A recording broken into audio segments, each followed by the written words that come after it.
Rockaways Productions presents The Casey Waters Show, episode 475. Our Virtual Assistant. Hello, I'm your host, Casey Waters. Today, I will continue with After the Victory. In the final little bit of this section, I examine what would happen if honesty and compassion had more influence in government policy. Also, I look at my own personal history of autism, my marginal autism that I had to deal with in school. Well, that's what it was more pronounced when I was younger. Later on in the program, it's our virtual assistant. Here, I look at how artificial intelligence might provide us with a virtual assistant to help us in almost every way, and how that might reduce our independent critical thinking. Today's show will feature background footage from Wildcat Rock Trail. This is located along Highway 74A, just east of Girton, North Carolina. As you drive east from Girton, North Carolina, heading down the mountain, you'll see some old ruins of a stone house on the left, and a big sign. Pull into the little parking area. The trail, Wildcat Rock Trail, is actually across the highway. You go down the steps around the orchard, cross the creeks, and up the mountain. Here, I hiked further than I ever had on this trail, actually making it all the way to Wildcat Rock. Also, today's show will feature background footage from Flat Creek Trail. Flat Creek Trail is located near Balsam Mountain. To get there, take the Blue Ridge Parkway heading south from Highway 19 near Maggie Valley, North Carolina. Then you take a right on the paved road going towards Balsam Mountain. At the end of the paved road, park, and the trail goes on off from there. So, now, let's continue with After the Victory. Perhaps they'll make a rule that Spanish can't be spoken in the school, negatively impacting Spanish students. Perhaps they'll have dress code and hairstyle restrictions affecting all students, but perhaps especially black students. Sure, they want everyone to fit into the same mold, but I say break the mold. Be independent. Be who you are. For it is much more than that. Public schools aren't destined for failure. We could have better funding for public schools. The money is there. We could solve poverty. The money is there, as I read to you in the previous section.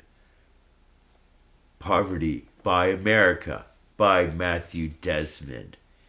See, most people don't do the math, or they don't have the numbers available to do the math. Well, guess what? Matthew Desmond, a Princeton economist, well, he has the numbers. He could do the math, and he did the math. And guess what? Mitch McConnell is a bold-faced liar. He really is. He's lying to the American people and all those other Republicans who lie along with them when they say we can't afford adequate public school funding. We can't afford WIC for women, infants, and children. We can't afford adequate SNAP benefits or increased unemployment insurance. Sure, we could afford all of these if the wealthy just simply pay their fair share of taxes. If they'd simply stop cheating on their taxes, we could do a lot of that. And we could do the rest with just a modest increase on a modest increase in taxes for the wealthiest Americans. We could solve a lot of problems if we just tax wealthy people a percentage of their earnings to support Social Security instead of having an upper limit where they don't have to pay anything beyond that. Sure, they're paying for more people than just themselves, but they have so much money. Why shouldn't they? Sure, a lot of people don't have hardly anything due to wealth concentration. So if we tax the wealthy more and use that money to assist the poor, there'll be less wealth concentration. Sure, think about these ideas. Think about how easy it might really be. If we didn't waste all the food we waste every year, if we took the value of that, we probably could solve poverty in America. It's an easy, obtainable goal, but it's made to look difficult because people want to keep their wealth. They want to keep their power. They want to keep their prejudice and racism. And they want to impose their prejudice and racism on everybody else through government policy and other things. They want the poor to suffer. They want people who they see as inferior to suffer. When things can be solved, sure, better housing could be built. Just fund the housing and urban development more. And we can, as I said, through taxing the wealth on their income. Sure, they should pay, not us. A lot of large corporations pay almost no tax, or a lot less tax as far as the percentage rate goes than most people do who are middle class. We need to change all of this. And we can do it if we just realize that we have more in common with each other than we don't. If we just realize that by building the economy from the bottom up, everyone will make money, even the very wealthy. Even if they're taxed more, they'll make more money. So perhaps they'll make more money than they're taxed. Sure, let's find out. Because when the poor people have money, well, they spend it quickly. And the money circulates through the economy and helps everybody. When rich people have money, they hold on to most of it. And so it doesn't benefit people near as much. with many paths coming together, people from various walks of life, from various faiths. People come together. Sure, everyone could understand what I'm saying. Everyone could understand my point of view. So let's do it. And perhaps the best way to do it is by electing liberal Democrat politicians. Typically, liberal Democrats don't like wealth concentration, where most Republicans favor it. It's time to turn this country around. It's time to reduce wealth concentration. It's time to lift up the poor and improve their lives, and improve the lives of people of all races by integrating our neighborhoods. Sure, we won't suffer. Instead, the minorities' lives will improve, while our lives will stay much the same. Sure, we could do it. We could improve things by improving the situation on poverty. We improve the situation in many aspects of our lives. If poor people have money, crime rates will go down. For example, things will get better for all of us if we just come together and do it. I hope you have enjoyed this section of the Casey Waters Show. Now it is time for our virtual assistant.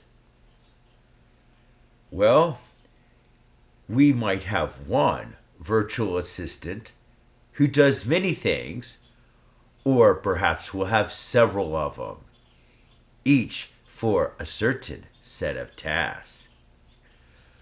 But I'm getting ahead of myself. I guess I want to do a little reminiscing here. Do you remember the episode of the Casey Waters Show called The Meltdown? I did it a year or two ago. The show was about socializing and meeting new people. I made reference to the Billy Idol song, Hot Summer Night. Sure. Well, the song starts off with some classic Billy Idol guitar. And then here comes the singers singing Stranger. Do, stranger. Well, sure. And it's about meeting new people. Or at least not necessarily the song. Well, I guess maybe the song too. But the episode, The Meltdown, was about meeting new people. Sure. And the meltdown being an ice cream shop on Long Beach Island, New Jersey. So you would meet new people on a hot summer night. Sure, perhaps on vacation time at the beach or perhaps elsewhere. So, once again, the beginning of the song, Stranger. Well, perhaps with our virtual assistants, they would sing Stranger without the danger. Sure. What happens, of course, is sometimes things do go wrong when we meet new people. And sometimes there really could be danger. But most of the time, things are okay. But obviously, this varies a whole bunch from person to person and situation to situation. Some areas you might do fine. In some situations, you might do fine with meeting new people without dangerous or unpredictable situations. Other times when you meet new people in other situations, well, perhaps the danger element might creep in more often. Well, the virtual assistant gets us away from all that by acting as a buffer between us and other people. How convenient. But perhaps it might not be as nice as you might think. Sure, we have to really look at this. Why? Well, because we might be dealing with this at some point over the next 10 or 20 years, perhaps even sooner. So, I'm talking about a virtual assistant. Well, powered by artificial intelligence and a computer program similar to Chat GPT, where the computer program and the artificial intelligence, well, it could all, well, in a sense, think for you and create conversations and responses. So, let's talk about your personal life first. So, this virtual assistant, well, can act as a filter between you and someone else. Well, I guess this someone else, they would have their virtual assistant. And you all's virtual assistants would talk to each other and relate to each other. You could add input to the virtual assistant, perhaps asking the virtual assistant to talk about a certain subject, or perhaps ask a certain question and things like that. And similar with the other person. So we can guide our virtual assistant. Make them talk about what we want to talk about. Sure. And ask the questions we need answers to. Well, this seems okay, but what will probably happen is we might get a little lazy with this. Instead of guiding our virtual assistant at every step, well, in that case, if we really do have to guide our virtual assistant at every step, at every sentence almost, we might as well get rid of the virtual assistant and do things the old-fashioned way and just talk to someone directly. But let's say we're going to keep our virtual assistant because it works halfway okay. Sure. So we have our virtual assistant interacting with someone else's virtual assistant. And these two computer programs run by artificial intelligence interact with each other, in a sense, broaching a new conversation, introducing us to someone new through artificial intelligence. As I said, we can guide our artificial intelligence to talk about certain things, but on the other hand, we could just let it go and let it create its own conversation. And similarly, the new person we're meeting, well, their virtual assistant would create a conversation. So we'll have this kind of artificial interaction. Perhaps eventually we might feel comfortable enough to meet the new person face to face instead of through the proxy of a virtual assistant. Sure. But we might, as I said, these virtual assistants, well, they might become more common. And so we just have to deal with this. And it goes on to other aspects of our life too, of course. Perhaps creeping into our romantic life. Here, well, we would meet someone, but not really meet them. We would have our virtual assistant meet their virtual assistant. And perhaps we could have some hot romance in the sense of interacting with the virtual assistant and, well, maybe even some masturbation. But that still might not be as nice as having a real romantic encounter. However, with virtual assistants, that might become more common, and real romantic encounters might become a little more awkward because we won't know quite what to do because we're always used to dealing with artificial intelligence and robotics and virtual assistants instead of dealing with people directly. Sure. And it goes on and on, you know, creeping into more aspects of our lives.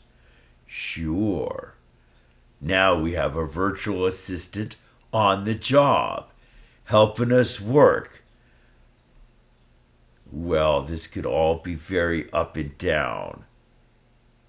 This virtual assistant phenomenon. At work, it can make life a lot easier for us. The virtual assistant could think for us and find the best solutions to various problems. However, every once in a while, the virtual assistant might make a judgment error and do something differently than we would like to have it done. Perhaps the virtual assistant might tell the client to do something, well, that's not recommended. Sure, these things could happen. We have to be careful with all of this. See, a lot of it is time pressure. We're under time pressure to complete things quickly, and the virtual assistant might be a good way to do that. Well, I guess maybe on the job, it perhaps could think faster than we can. It could think faster than we can in almost every way, as far as creating new conversations when meeting someone. Perhaps in learning new things. So instead of us learning, the virtual assistant learns. And it could be our mouthpiece, our spokesperson. We don't have to know everything. The virtual assistant does. And the virtual assistant guides us through our lives, through our personal lives, in interacting with other people via other virtual assistants, in our professional lives, and in other aspects of our life too. Sure. Well, I guess we'll be driving a car powered by a virtual assistant. We don't even have to drive anymore. The car drives for us. And many other things will become automated. As I said, this will help us with time pressure and be able to get things done more quickly. Seems like I'm already under time pressure. Often not having time to do the things I want. Gee, I haven't watched a whole movie in probably over 10 years, for example. Only watching perhaps 20 minutes or a half an hour of a movie. Why? Because I have to do something else. I'm too busy. So, what it boils down to is, well, now I got a cat behind me making noise. But what it boils down to is we might lose our independent analytical thinking. And this can be critical. We need to hold on to it as much as we can and do things manually as much as we can. Imagine getting so used to having a virtual assistant helping you with everything from personal relations to on the job situations. Everything you do, every time you interact with someone, it's not you doing the talking. The virtual assistant does the talking for you. You just tell the virtual assistant what to do, and it does it. It creates a conversation. It does the thinking for you. Perhaps it will be set up where it could read your mind, where you only have to think of what you want it to do, and it will do it. Perhaps on the earlier versions, we'll have to talk to the virtual assistant and tell the virtual assistant what to do. But even Casey Waters Show. Producer Casey Waters. Graphic editing Judson Laird. Please note our new email address, CaseyWaters2 at CaseyWaters.com.